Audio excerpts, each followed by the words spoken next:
Les jeunes auteurs ont tendance à vouloir peaufiner le texte à l'extrême, que ça soit le plus parfait possible. Faut pas avoir peur d'envoyer ces textes. La maison d'édition va repasser aussi à travers. Ça sert à rien de mettre autant d'argent là-dessus.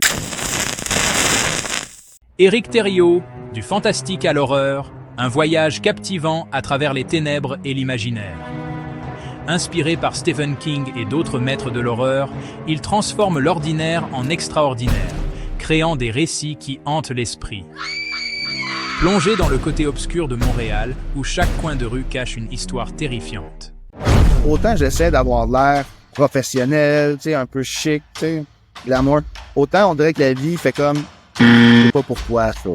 Ce qui est le fun, c'est que ça se passe tout le temps dans des endroits emblématiques de Montréal. Mais d'où sortent les zombies en plein Montréal, Éric? En fait, ça, c'est la grosse question. Petite pause pour vous remercier, vous, amoureux de la littérature. 4e de couverture a 11 400 abonnés aujourd'hui et continue de grandir afin de mettre la lumière sur les auteurs francophones de talent. Afin de continuer à améliorer le podcast, j'ai besoin de votre aide. Dites-moi, quels sont les aspects du podcast que vous appréciez le plus? Et qu'est-ce que vous voudriez que j'améliore? Quelles sont les questions que vous voudriez que je pose aux invités? Et même, quels sont les invités que vous voudriez voir dans le podcast? Donnez toutes vos suggestions en commentaire. Merci encore. N'oubliez pas de vous abonner pour ne manquer aucune nouveauté. Prenez soin de vous et retour à l'entrevue. Bonjour à tout le monde, je suis avec Éric Thériault sur 4e de couverture. Bonjour Éric. Salut, ça va? Ça va bien.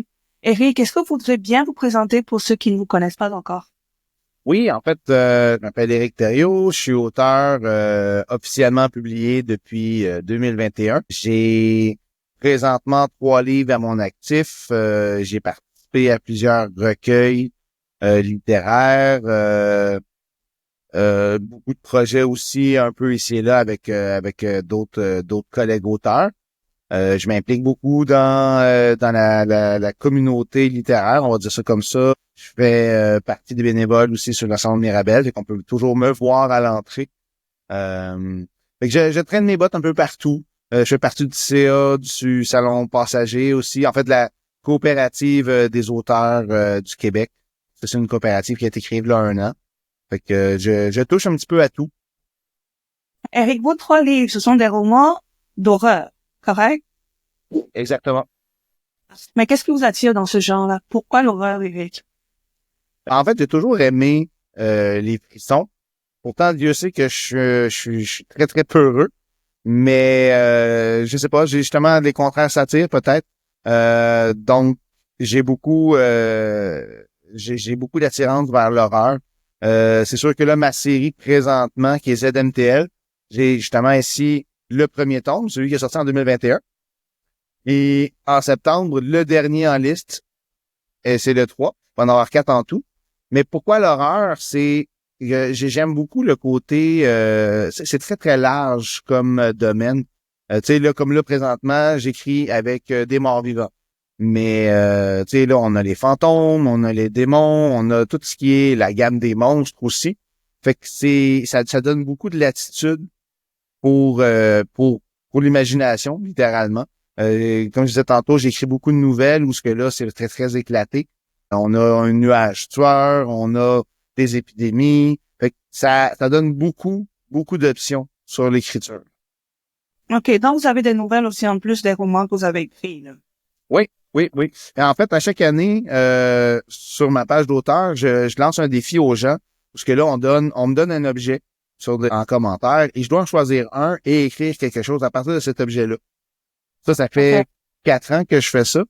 C'est drôle parce que, tu sais, en même temps, vu que c'est en janvier, après les fêtes, ça repart la machine un petit peu après un break d'écriture. Ça a vraiment donné des résultats très, très impressionnants. Ça finit par créer beaucoup des nouvelles que j'ai envoyées dans les différents recueils. Et même cette année, en fait, il y avait 2 personnes qui étaient pas auteurs du tout et qui ont réussi à créer des histoires pratiquement de A à Z qui pourraient être éventuellement des romans. Fait que c'est juste, c'est comique. Dans le fond, on sait jamais jusqu'où ça va aller. Puis oui, j'ai beaucoup de petites nouvelles comme ça là qui sont parties d'un peu n'importe où. Et vous dites-vous publier ce challenge, mettons en gros sur votre page d'auteur. Est-ce que c'est la page Instagram ou c'est une autre page? C'est surtout sur la page Facebook. OK. J'essaie d'être plus de mon temps. J'apprends tranquillement. Une fois de temps en temps, je rajoute des affaires, j'essaie des choses. Là, on fait beaucoup de live. En fait, on fait des lives mensuels en collaboration avec les salons Imaginarium. Fait que, veux pas, on essaie d'aller essayer d'expérimenter certaines tactiques, mettre plus de vidéos, être plus humoristique. Honnêtement, la seule fois que j'ai pas touché encore, c'est TikTok. Puis je sais pas si je serais très, très bon. C'est presque pareil, là. Donc, là, vous faites ces recueils, vous faites cette nouvelle, puis vous mettez dans vos recueils. Mais les recueils sont disponibles où? Est-ce que c'est toujours sur Amazon? Ben, les recueils sont disponibles. En fait, c'était des recueils qui étaient euh, pour des causes X, mettons. Fait que c'était des recueils limités dans le temps. Éventuellement, peut-être que je vais regarder pour toutes les ramasser puis en faire un. Je sais pas exactement dans quel format je pourrais l'offrir. Est-ce que ça serait sur Amazon ou ça serait avec une ordre d'édition? Ça dépend tout le temps. Disponible là, c'est ma série ZMTL, qui elle est disponible sur Amazon, sur le site de maison d'édition, les libraires. Puis cette semaine, en fait, officiellement, on a avec la maison d'édition, en fait, on fait un partenariat avec Prologue, qui est le plus grand distributeur qu'on connaît, en fait, de la province. Fait que là, on va être non seulement dans les catalogues des Renaud-Bré, Archambault de ce monde, mais on va être également sur les tablettes. Comme la maison d'édition elle dit elle-même, on passe dans les lignes majeures. Fait qu'on va être beaucoup plus facile à trouver, beaucoup plus facile d'accès. Vous êtes très impliqué dans tout ce qui est littérature, vous êtes bénévole au salon de Mirabel, vous essayez de faire des vidéos un tout petit peu sur les réseaux sociaux, etc. Est-ce que vous vivez de la littérature, Eric? Malheureusement, pas encore. Ça me fait un petit revenu d'appoint. C'est beaucoup de bénévolat. Tu sais, les nouvelles, en fait, c'est vu que c'était pour des causes, on n'est pas payé pour ça. C'est vraiment pour la bonne cause.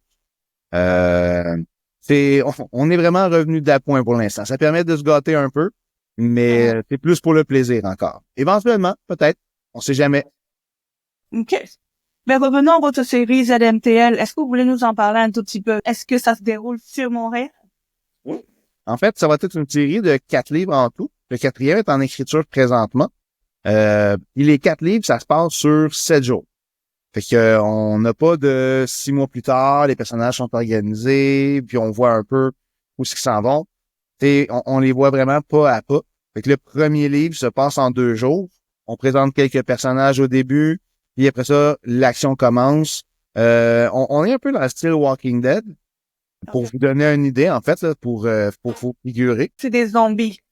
Oui, exactement. On est vraiment dans le zombie de base, là. Il n'y a pas de super zombies ou ils vont pas courir à perdre haleine, mais on est vraiment dans le zombie de base. Pour vous donner une idée un peu à le jour des morts de George Romero. On est un peu dans ce style-là. Mais ce qui est le fun, c'est que ça se passe tout le temps dans des endroits emblématiques de Montréal. Le premier, vont se passer beaucoup dans le jardin botanique à Montréal. Le deuxième, on va être plus situé dans l'hôpital Maisonneuve-Rosemont. Après ça, dans le troisième, qui lui se passe en 4 heures. Fait que c'est très, très court comme laps de temps. Il y a beaucoup d'action. On va se ramasser dans le centre-ville de Montréal, dans les tunnels de la STM. Puis le dernier que j'ai en train d'écrire, lui, en fait, on va être plus dans l'île Sainte-Hélène, donc la Ronde, avec le pont Jacques-Cartier. Ce que j'aime beaucoup quand j'écris, c'est que je me rends sur place, dans la mesure du possible, évidemment, là. Fait que ça amène un élément de réalisme que je peux rajouter des points que, tu sais, si j'avais juste essayé de sortir de mon imagination, puis qui n'aurait pas transparu dans les livres. C'est un point que les gens aiment beaucoup parce que justement, quand c'est des endroits qu'ils connaissent beaucoup, ou exemple comme l'hôpital Maisonneuve-Rosemont, où il y a des gens qui travaillent, ben, ça leur permet de vraiment se raccrocher à ces éléments-là pour embarquer encore plus dans l'histoire. C'est une volonté pour vous, là. C'est une volonté première de vraiment situer l'action dans des endroits que vous connaissez et potentiellement que vos lecteurs pourraient connaître. Oui, ça crée un lien de plus. Donc, vous êtes en train de finir le 4e. Oui, exactement. Et dites-moi, qu'est-ce que ça change pour vous, par exemple, d'écrire quelque chose qui dure sur 2 jours versus quelque chose qui dure dans un laps de temps de 4 heures? En fait, surtout quand j'écris le 3e, c'était pas prévu que ça dure 4 heures, mettons, en temps de livre, si on veut. Mais c'est que je me suis rendu compte en l'écrivant qu'il y avait beaucoup plus de contenu que je croyais, en fait. Parce qu'à la base, c'était supposé être une trilogie. Mais quand j'ai vu l'ampleur que ça prenait juste pour certaines actions, c'est là que je suis passé de 3 à 4. Tu sais, c'était important pour moi de pas non plus essayer de passer par-dessus certains trucs ou de prendre de raccourcis si on veut. Parce que vu que désolé, vu que mon but, c'est que ça soit vraiment réaliste, je veux vraiment qu'on puisse suivre les personnages, tu sais, leurs réactions, comment qu'ils vivent. Parce qu'il y a beaucoup de ça, tu sais, vu que ça reste quand même de l'horreur, mais le côté humain est très présent. Je développe beaucoup les personnages. Tu sais, puis pour vrai, je crois que je frappe ma cible parce que dans le premier, j'ai des gens à la fin qui ont pleuré parce qu'ils s'étaient tellement attachés au personnage, puis de la manière, bon, malheureusement, on les évacue de l'histoire. Dans le fond, ça vient toucher les gens. Et oui, c'est de l'horreur, mais en même temps, on va chercher les gens sur le côté émotionnel. Fait que ça, c'est parfait, là. Justement, parlez-nous un peu des personnages et parlez-nous aussi de l'histoire. En fait, vu que tu sais, ça commence une journée normale. Fait que les gens vont au travail, il y a du trafic autour du jardin botanique, évidemment, parce que c'est quand même une journée achalandée. On voit un soldat des forces spéciales qui, en fait, lui, est là pour venir faire une revendication sur l'esplanade, et qui va se retrouver, malgré lui, plongé là-dedans. Autant, lui, il venait faire faire du grabuge, autant, tout d'un coup, il se ramasse le héros parce qu'il va venir les sauver. On a une pharmacienne qui est à la retraite, qui a un cancer du poumon en terminale. Tu sais, de base, elle est déjà condamnée. Fait qu'elle, elle a rien à perdre, là. Elle réussit à s'en sortir, à aller jusqu'au jardin botanique avec le reste du groupe pour donner un peu un coup de main avec ses connaissances. Mais, tu sais, à l'intérieur d'elle-même, elle sait qu'elle s'en sortira pas. Fait que c'est des personnages quand même très, très comment je peux dire, peut-être qui de base vont pas avoir de lien entre eux autres, mais ils auront pas le choix, en fait. Ils vont être forcés de faire un groupe avec ce qu'ils ont. C'est de trouver des ressources, c'est de trouver d'autres groupes, c'est de trouver, dans le fond, une sortie, en fait.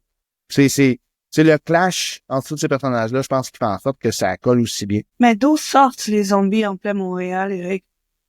En fait, ça, c'est la grosse question.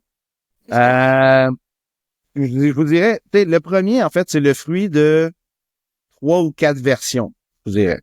Le plus dur, c'était vraiment de mettre l'histoire sur les tracks, si on veut. J'avais déjà à l'époque une idée de d'où ça venait exactement. Et plus j'écrivais, plus je me disais, est-ce que c'est vraiment important de savoir d'où ça vient? Est-ce qu'on a besoin de savoir la source? Ce qu'on veut, c'est vraiment le côté action, comment qu'ils réagissent, comment qu'ils vivent. En même temps, on m'avait déjà demandé à la fin, mais ça serait le fun peut-être que on trouve un remède ou quelque chose comme une genre de voie vers un genre d'échappatoire. Mais j'étais comme, mais ça dure une semaine. Une semaine, c'est très, très court. Souvent, c'est juste la réaction.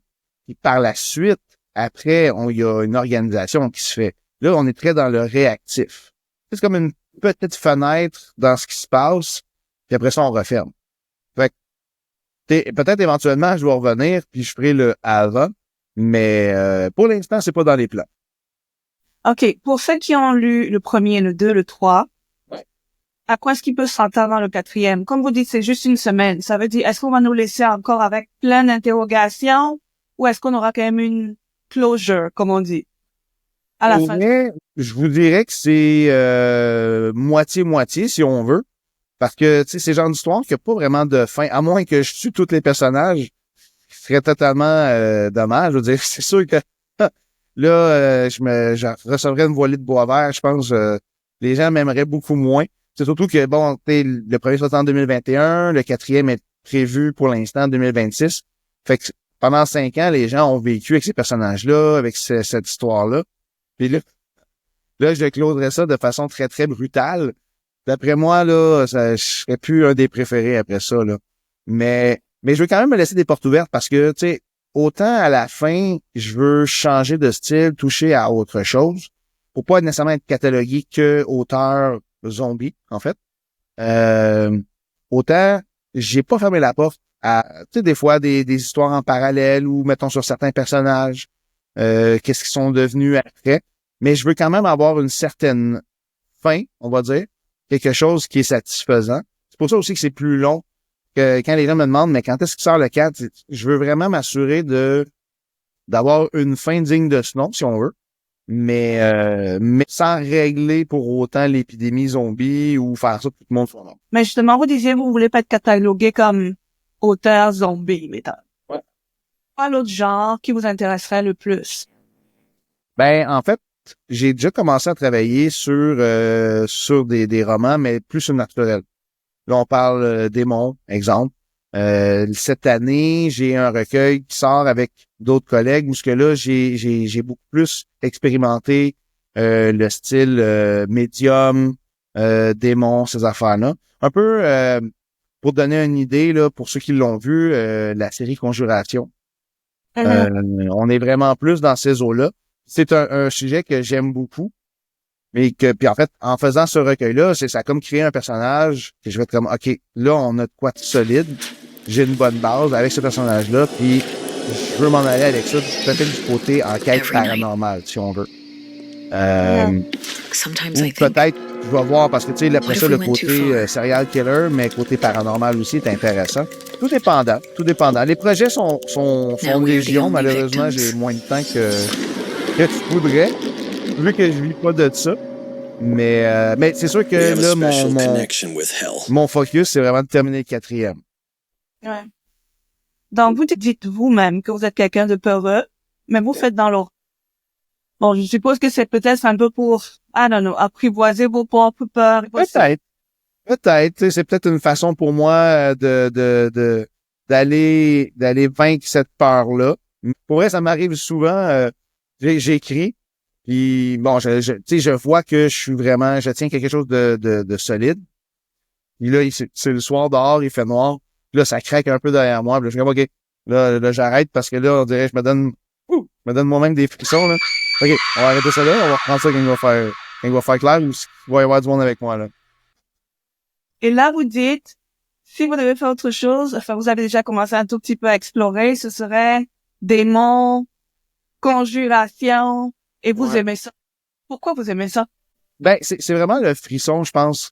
Tu sais, puis le pire, c'est que pour vrai, je suis très critique en matière de films d'horreur. Tu sais, souvent, on va voir des films que, bon, c'est soit du réchauffé ou l'histoire est, tu sais, en branlante. Pour vrai, je vais l'écouter, mais je suis comme, OK, c'est mauvais. Là, je vais embarquer moi. Tu sais. Mais, exemple, justement, comme La Conjuration, ça a été un gros coup de cœur, la série de base. Après ça, c'est so-so, parce que c'est pas évident non plus d'écrire une bonne histoire d'horreur où ce que le monde va vraiment embarquer parce que c'est vraiment une question d'ambiance, d'histoire, les personnages, est-ce qu'ils sont crédibles?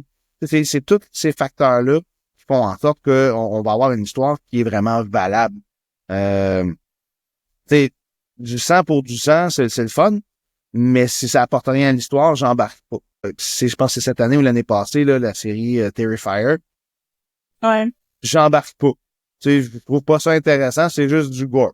Mais, tu sais, faut que il y ait une histoire avec l'horreur. Si j'ai pas les deux, ça devient une comédie, en fait. Pas d'horreur. Ouais, effectivement. Vous avez fait des collaborations aussi, vous avez écrit des livres avec plusieurs personnes, mais c'était surtout pour des causes, des affaires de même. Est-ce que vous voulez nous parler un tout petit peu de ces causes-là? En fait, on a travaillé conjointement, surtout avec Dave Turcotte-Lafont, sur 3 recueils maudits. Ça a été quand même des très, très gros succès. Pour le premier, on a ramassé, si je me trompe pas, à hauteur de 30 000 $. On avait 60 auteurs. Ça jouait toujours entre 55, 53, 60 auteurs. On avait fait, si ma mémoire est bonne, pour les femmes battues. On avait fait pour le suicide, je crois, la prévention du suicide. C'était quand même des causes très, très actuelles, en fait. On en avait fait une l'année passée, qui était une initiative de Marilyn Laurando sur l'autisme. C'est ça, hein, sur l'autisme, voilà. Fait que, tu sais, c'est quand même des très, très bons causes. Puis en même temps, tu sais, autant c'est pour une bonne cause que ça amène de la visibilité aussi. Et gagnant, je vous dirais, ben voilà, merci. j'ai un petit lutin qui m'a aidé. Ça, c'était le recueil de l'année passée, qui était justement pour l'organisme Autisme Centre du Québec. Et ça permet, ce qui est le fun avec les petits recueils comme ça, c'est que non seulement ça permet de ramasser des fonds pour des causes intéressantes, mais en plus, ça permet aux auteurs moins connus de faire connaître leur voix, justement, faire connaître leur plume. Fait que ça permet aux gens de connaître des auteurs différents. Dieu sait qu'il y en a beaucoup des auteurs au Québec qui passent un petit peu dans l'ombre. Ces petits recueils-là, ça permet autant aux causes qu'aux auteurs de se faire connaître. Peut-être NTL, la série, est-ce que c'est en auto-édition? Non, en fait, je suis avec la maison d'édition Loélie. Quand même une jeune maison d'édition, ça fait 5 ans. Quasiment 6 ans, en fait, qui sont en fait sur la map, on va dire ça comme ça, sur la carte. Mais c'est une maison d'édition qui a pris beaucoup d'ampleur très rapidement. On est rendu une trentaine d'auteurs, plus que ça en termes de romans. Mais j'ai eu la chance d'arriver pas mal dans les premiers. Fait que c'était comme plus facile de faire ma place, on va dire ça comme ça. Et aussi d'être plus impliqué dans les décisions. C'est pour ça qu'on fait beaucoup de marchés. On est très, très impliqué dans tous les salons du livre, dans la province. C'est nous, en fait, c'est la maison d'édition qui avait parti le salon du livre de Mirabel, aussi à la base. Comme je disais, ce qui est le fun, c'est que là, ils ont comme été récompensés de leurs efforts parce que là, ils sont rendus avec Prologue, qui va leur donner un méchant coup de pouce là, au niveau de la visibilité, un peu partout là, dans les gros marchés. Là. Maintenant, s'il y a quelqu'un qui voudrait être signé par Loélie/Prologue là maintenant, quel conseil donneriez-vous à ces auteurs-là? En fait, ce qu'on dit souvent, puis on en rencontre beaucoup dans les marchés, c'est le fun pour ça, parce que justement, les marchés, ça amène une proximité, autant les lecteurs que les futurs auteurs. En fait, c'est que ce qu'on leur propose, en fait, ce qu'on leur suggère souvent, c'est d'envoyer leur texte. Quand on est, surtout les jeunes auteurs, on a tendance à vouloir peaufiner le texte à l'extrême, que ça soit le plus parfait possible, si on veut. Faut pas avoir peur d'envoyer ces textes. Puis souvent, à plusieurs maisons d'édition, tu sais, souvent, les gens vont littéralement demander à des correcteurs de passer au travers de leur texte tout de suite, ce qui est une erreur parce que la maison d'édition va repasser aussi à travers. Fait que, ça sert à rien de mettre autant d'argent là-dessus. De toute manière, on va surtout se pencher sur la qualité du texte, qualité de la plume aussi, tout dépendant. C'est des gros romans, mais là, 3/4 du temps, ils vont vous demander de raccourcir ou de couper en 2 ou en 3 selon le nombre de pages. Fait que c'est de pas lâcher. Puis ce qui est le fun, en fait, avec Loélie, il y a d'autres maisons d'édition comme ça, c'est qu'on va pas envoyer juste un courriel générique où on va dire nous avons reçu votre roman, mais malheureusement, il n'a pas été gardé. Bonne chance. En fait, quand ils vont revoir, envoyer la réponse, ils vont envoyer le même message, mais ils vont expliquer un peu pourquoi il n'a pas été pris. Puis des pistes de suggestion. Ouais, exactement, tu sais. Parce que, comme, tu sais, leur credo, en fait, c'est qu'ils gèrent les rêves des gens. Tu sais, c'est un peu ça. T'sais, tout le monde rêve d'être publié. Fait que c'est important quand même de faire attention comment est-ce qu'ils vont répondre à la personne aussi. Tu veux pas briser leurs ambitions. Ça leur donne une piste de solution, peut-être sur, mettons, quelle maison d'édition privilégier après, quel changement apporter au texte. Tu sais, sans faire la correction totale, au moins, ils vont donner un petit cue sur qu'est-ce qu'il faut qu'il y ait à apporter comme changement. Un petit coup de main, en fait. Et Loélie, est-ce qu'ils sont spécialisés dans l'horreur ou ils s'ouvrent à tout genre, mettons? Ils s'ouvrent à tout genre, mais ils sont vraiment dans le roman. Tu sais, ils font pas de biographie, ils font pas ouais, non, exactement. Il y aura pas de documentaire, développement personnel, ces choses-là. On est vraiment spécialisé dans le roman. Mais encore là, tu sais, on a en fait, je dis on. En fait, ils ont des romans pour tous les âges. On en a 3 à 5 ans, première lecture, jusqu'à du roman pour adultes. Fait que c'est très, très large. La seule affaire, c'est que pour les nouveaux auteurs, en général, présentement, ils vont prendre un ou deux nouveaux auteurs par année seulement. Parce qu'il faut privilégier aussi ceux qui sont déjà en place. Fait que c'est sûr, à un moment donné, il y a des limites qu'on peut publier. Et dites-moi, Eric, Est-ce que vous connaissez votre lectorat? Est-ce que vous savez qui lit vos livres? C'est plus quel genre, quelle tranche d'âge, quel genre? C'est très, très large pour eux. C'est surprenant. Justement, le fait de faire des marchés me permet d'avoir une proximité avec mes lecteurs. C'est étonnant de voir certaines régions, d'une région à l'autre, les différences. J'ai des très, très jeunes lecteurs. Là, on parle des fois, je suis bas que 12, 13 ans. Puis, OK. je me rappelle, c'est, il y a 2 ans à Saint-Hyacinthe, j'avais des personnes, j'avais une madame, honnêtement, à l'œil, je dirais qu'elle avait dans le 60, 65. Tu sais, j'étais comme, d'après moi, je sais pas si vous allez aimer ça. Elle était comme, non, moi, je suis capable de lire ça, ce livre-là. Puis, souvent, c'est drôle parce que c'est les autres qui me reviennent avec le plus de commentaires, puis ils me disent, ah oui, c'était très, très bon, j'ai beaucoup aimé. C'est comme, OK. Mais le côté, justement, que j'appuie pas autant sur l'horreur versus le développement des personnages, ça fait en sorte que c'est accessible à pas mal tout le monde, même ceux qui ont pas un goût prononcé pour l'horreur, si on veut. Tu sais, on a quand même un fort côté psychologique qui fait en sorte que ça rejoint plus de monde, malgré que ça reste un créneau très, très pointu, que ce soit sur le mort-vivant, si on veut. OK. C'est ça. C'est comme vous disiez, oui, le sang pour le sang, c'est pas super, super captivant. Mettons, il faut une histoire derrière, puis un développement des personnages, comme vous disiez. Mais justement, Pour ça. pour vous, qu'est-ce qui rend, à part ça, qu'est-ce qui rend une histoire d'horreur efficace? Déjà, il faut qu'on y croit. Tu sais, c'est sûr que si c'est trop, c'est, comme on dit souvent, trop, c'est comme pas assez. Fait que souvent, là, si on essaie de trop pousser la note, c'est là que les gens décrochent. Autant pour un livre que pour un film, tu sais, c'est aussi vrai. Faut qu'on soit capable à mon sens, faut qu'on soit capable de s'identifier au personnage. Tu sais, il faut que ce soit quasiment le collègue qu'on connaît ou l'ami ou, tu sais, quelque chose comme ça. Faut que ça soit de s'identifier à ces personnages-là. Puis, bon, en fait, moi, je suis un très, très grand fan de Stephen King. Ce que j'aime beaucoup, c'est tu sais, justement, comment il place son histoire, c'est que j'essaie de faire, là, sans voir son talent, on s'entend, on verra pas fou. Mais justement, le côté, on place la scène, on prépare l'action. Quand on est rendu au drame ou à l'action, mais là, on a une idée claire de tout. Et encore là, on reste dans le crédible. Façon de parler, ça reste quand même l'horreur, mais on n'est pas dans l'extraordinaire. Puis, tu sais, c'est pas un film de science-fiction, on s'entend. C'est pas une histoire de science-fiction où ça, là, c'est les gens ont des pouvoirs puis tout. C'est pas mon style. J'essaie de rester, tu sais, les gens vont souffrir, les gens vont vivre, les gens vont peut-être passer au travers, c'est du psychologique en même temps. C'est pour ça que je mets pas l'accent nécessairement. Tu sais, c'est sûr que bon, des fois, il y a des morts horribles, on n'a pas le choix, là, tu sais, ça vient c'est un peu ça le but. Mais tu sais, je joue beaucoup sur le côté psychologique. Je pense que c'est ça que les gens aiment, en fait.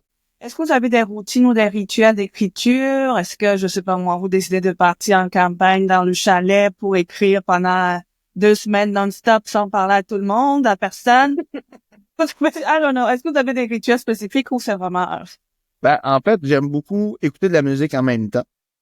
Oh, Ça wow. fait en sorte, ouais, oui, en fait, ce que ça fait, en général, là, mettons là, que je suis bloqué quelque part, là, j'ai le syndrome de la page blanche.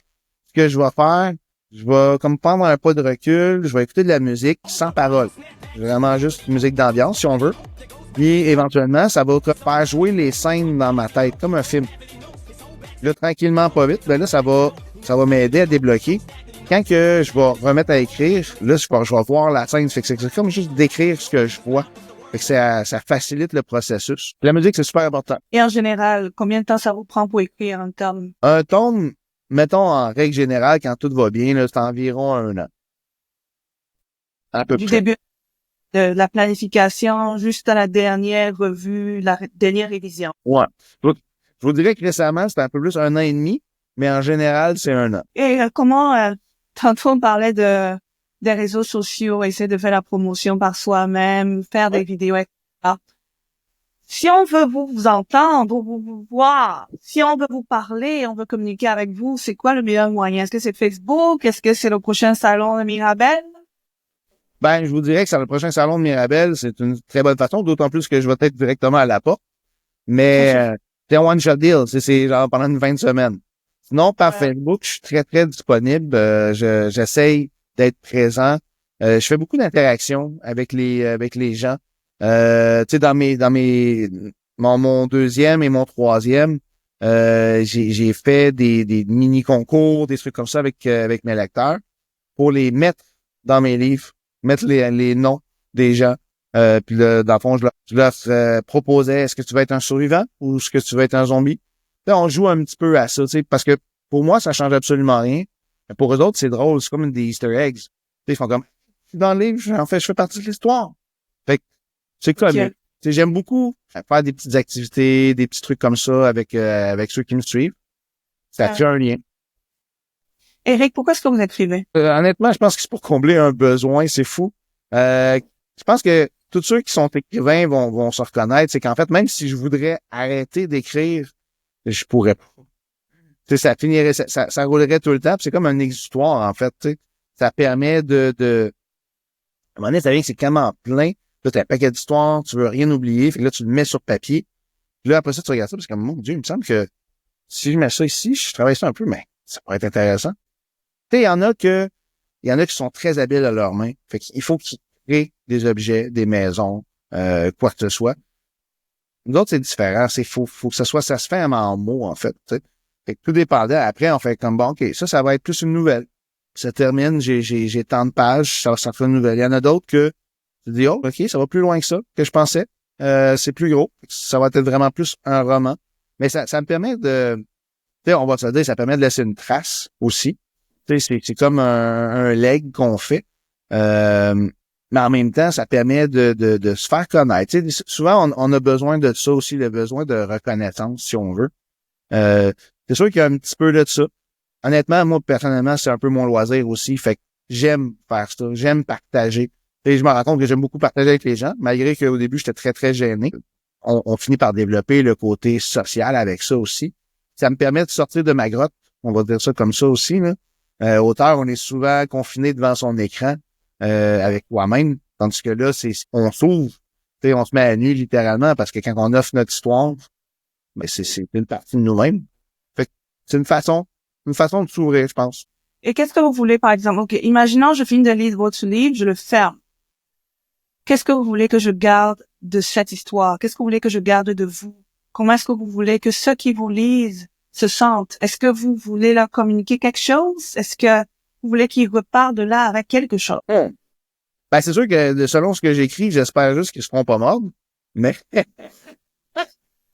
mais juste le côté, tu sais, juste le fait de lire une bonne histoire, de passer un bon moment, sans nécessairement se prendre la tête, sans nécessairement, tu sais, devoir se poser 10 000 questions. Juste comme une bonne discussion avec un ami, de quelque chose de divertissant, si on veut. Tu sais, comme je disais tantôt, là, je suis très, très ouvert à en discuter après, tu sais, savoir qu'est-ce qu'ils ont pensé de tel détour, de telle mort, de quel chemin j'ai pris, comment j'aurais pu faire ça autrement selon eux autres. Tu sais, si moi j'ai commencé à écrire en regardant des films d'horreur puis en me disant, ah, j'aurais pas fait ça comme ça, moi, ben, il faut que je sois prêt aussi à recevoir la critique. Puis, tu sais, j'aime ça en parler. Fait que c'est une porte ouverte aussi pour partir de la discussion. C'est pour ça que sur Facebook, je pense que c'est plus facile aussi, plus présent là-dessus.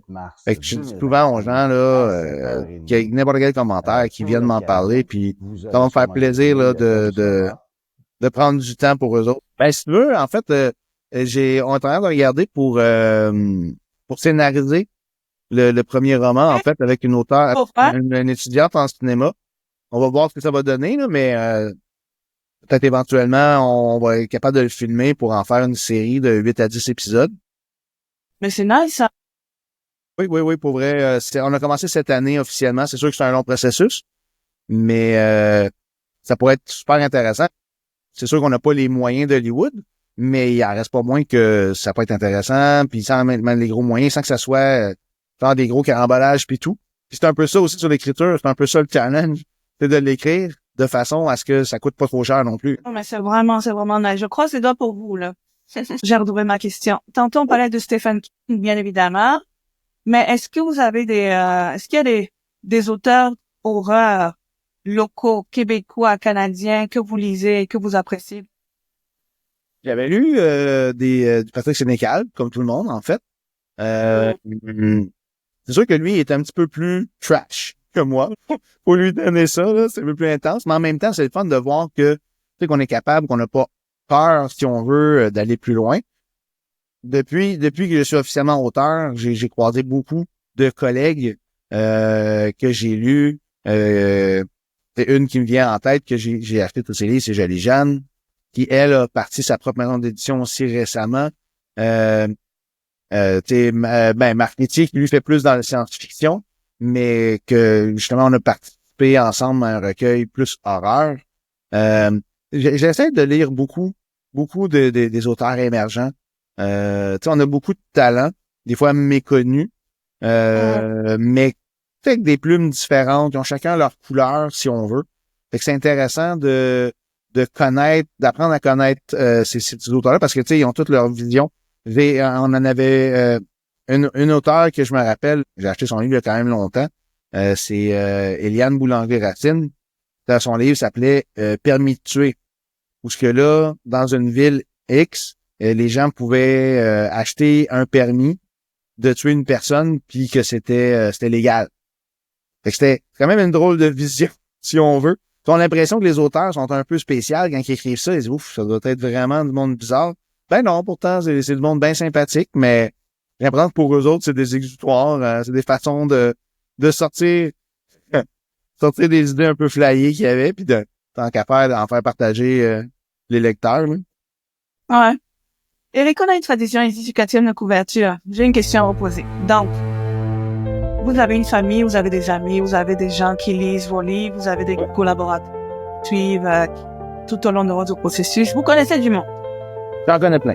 Est-ce qu'il y a quelque chose chez vous, dans votre caractère, dans votre vécu, quelque chose de cocasse, de drôle ou de surprenant que tout ce monde qui vous connaît ne connaît pas forcément? Quelque chose qui les surprendrait, qui leur dit « Wow, Eric, j'aurais pas pu imaginer ça. » Quelque chose que vous êtes capable de dire en public. Ah, mon Dieu, en fait, c'est un livre ouvert. Il n'y a pas grand-chose que je dis. Même si des fois, le monde va comme, non, ça, j'aurais pas dit ça, non. Mais en fait, tu sais, autant j'essaie d'avoir l'air professionnel, tu sais, un peu chic, tu sais, glamour. Autant on dirait que la vie fait comme, c'est pas pour toi, ça. Tu sais, exemple, on est allé, pourtant Dieu sait s'il y a un endroit où j'aurais pu avoir l'air classe. On est allé à New York, v'là 2 ans. On a participé, moi puis mon éditrice, on était les 2 seuls auteurs à participer sur un recueil pour les 80 ans du Petit Prince. C'est que pour vrai, tu sais, c'était un recueil international, là. C'était comme high class. On était dans un club littérature. D'habitude, c'est juste les hommes. T'arrives là-bas en chemise cravate. La grosse affaire, tu sais. Fait que on s'en va là-bas, la soirée se passe super bien. Puis bon, moi et mon éditrice, on se dit, regarde, on va aller visiter Times Square, on est là, on a du temps, tu sais. Fait que là, on va chercher un petit truc à boire, un genre de milkshake. Puis là, on voit justement Paramount, c'est comme, oh my God, c'est les studios, on peut aller visiter, c'est malade, cool. Mon éditrice s'en va là, elle rentre, dans les portes tournantes, tout est vitré. Moi, j'y vais, je m'engage d'un pas résolu. Puis je remarque pas la fenêtre qui se termine en rond comme ça, tu sais. Fait que je rentre directement dans la fenêtre. Oh Le my... milkshake a volé en éclats. Ça l'a éclaboussé la moitié de la fenêtre autour de moi. J'en avais jusqu'au coude. Fait que là, Wow. on sort. Les gardes de sécurité me regardent comme, mais, qu'est-ce que c'est ça? T'sais, on m'a comme raccompagné gentiment à la sortie. Je pense que ma visite était terminée déjà. Fait que, mais tu restes digne, tu sais, là-dedans. Mais écoute, je me sentais mal. Mais ce genre d'événement-là m'arrive constamment. Mais moi aussi, par exemple, je suis très maladroite. Ben, à part, on le prend en riant. Tu sais, je sais que ça m'arrive. C'est sûr que, bon, pour les autres, c'est pas toujours plaisant. C'est pour ceux qui ont dû nettoyer, c'est sûr qu'ils ont pas dû m'aimer. Mais je le prends en riant. Tu sais, autant j'essaie de me donner un genre, autant je sais que comme on dit, on va être goofy un peu, là. Il va arriver des affaires. C'est sûr que ça va arriver. Je sais juste pas comment, qu'est-ce qui va arriver. Mais je suis prêt à tout. Mais, c'est ça. Je le prends de façon positive. C'est juste drôle. Eric Gouffiterio. Ben, merci beaucoup de votre... de votre... Est-ce que vous avez un dernier mot pour ceux qui nous regardent? Ben, écoute, c'est important de lire québécois, c'est surtout en ces temps-ci, on s'entend. Ayez pas peur, venez me parler, je mange pas, je mange pas. Je mange, oui. Mais je mords pas. Si vous avez des questions pour moi, tu sais, j'aide beaucoup les gens, souvent quand ils sont en train d'écrire. Récemment, en plus, là, j'avais une petite fille de 12 ans qui était en train d'écrire, qui est venue me poser des questions puis tout. Puis c'est le fun. Tu sais, quand on a passé à travers certains processus, qu'on est capable de redonner aux autres, c'est super plaisant. Fait qu'il faut pas avoir peur, si vous avez des questions, de venir me parler, de venir me poser des questions. Si je peux pas vous aider, je peux au moins vous référer à d'autres personnes. Si je peux pas, ben, je vais vous le dire. Comme vous savez, les milieux littéraires, faut qu'on se serre les coudes. C'est important. C'est un petit marché. Fait que, faut qu'on se serre les coudes. C'est un très, très beau mot de fin, ça. Merci beaucoup, Eric.